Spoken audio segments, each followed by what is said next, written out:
எதிர்காலத்திற்கு ஏற்ற கல்லூரி doctor Sevanthi Adithanar college of engineering. Counselling code 4954.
மற்றொரு அண்மை செய்தி, தமிழ்நாடு அரசின் போதை தடுப்பு சிறப்பு பிரிவின் செயல்பாடுகள் பாராட்டத்தக்கது என்று உயர்நீதிமன்ற மதுரை கிளை தமிழக அரசிற்கு பாராட்டு தெரிவித்திருக்கிறது. இது பற்றிய மேலும் விவரங்களை செய்தியாளர் மாரிசாமி வழங்கிட கேட்கலாம். மாரிசாமி வணக்கம். தமிழ்நாடு அரசிற்கு உயர்நீதிமன்ற மதுரை கிளை பாராட்டு தெரிவித்திருக்கிறது, மேலும் விவரங்கள் என்ன? தமிழ்நாடு அரசின் போதை தடுப்பு சிறப்பு பிரிவின் செயல்பாடுகள் பாராட்டத்தக்கதாக இருக்கிறது என உயர்நீதிமன்ற மதுரை கிளை தமிழ்நாடு அரசை வெகுவாக பாராட்டி இருக்கிறது. அதுபோக போதை குற்றவாளிகளை கைது செய்வதோடு மட்டுமல்லாமல் குற்ற செயல்களை கண்டுபிடித்து தண்டனை பெற்றுக் கொடுக்க வேண்டும் எனவும் நீதிபதி அறிவுறுத்தி இருக்கிறார். மேலும் தமிழ்நாடு அரசு கடந்த 3 ஆண்டில் மட்டும் 2486 2486 வெளிமாநில குற்றவாளிகள் கைது செய்யப்பட்டிருக்கிறார்கள் என அரசின் கூடுதல் குற்றவியல் வழக்கறிஞர் செந்தில்குமார் தனது அறிக்கையை தாக்கல் செய்திருக்கிறார். போதை தடுப்பு சிறப்பு பிரிவு போலீசாருக்கு இன்னும் கூடுதல் பயிற்சிகள் வழங்க வேண்டும் எனவும் நீதிபதி உத்தரவு பிறப்பித்திருக்கிறார். மேலும் கஞ்சா கடத்தி சிறையில் உள்ளவரின் ஜாமீன் மனுக்களை தள்ளுபடி செய்தும் உயர்நீதிமன்ற மதுரை கிளையானது உத்தரவு பிறப்பித்திருக்கிறது.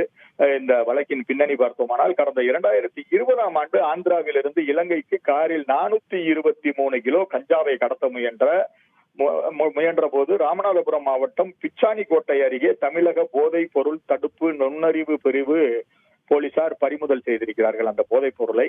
அதே போல சிவகங்கை போதைப் பொருள் தடுப்பு நுண்ணறிவு போலீசார் ஒரு காரில் 144 கிலோ கஞ்சாவை பறிமுதல் செய்தனர். இந்த இரு சம்பவங்கள் தொடர்பாக புதுக்கோட்டை மாவட்டம் உசிலம்காடு பகுதியைச் சேர்ந்த பரிமளா தாஸ் உள்ளிட்ட சிலர் மீது வழக்கு பதிவு செய்யப்பட்டிருக்கிறது. இந்த வழக்கில் கைது செய்யப்பட்டு சிறையில் இருக்கும் பரிமளா தாஸ் உயர்நீதிமன்ற மதுரை கிளையில் ஜாமீன் கோரி மனு தாக்கல் செய்திருந்தார். இந்த வழக்கானது நீதிபதி புகழேந்தி முன்பாக விசாரணைக்கு வந்தது.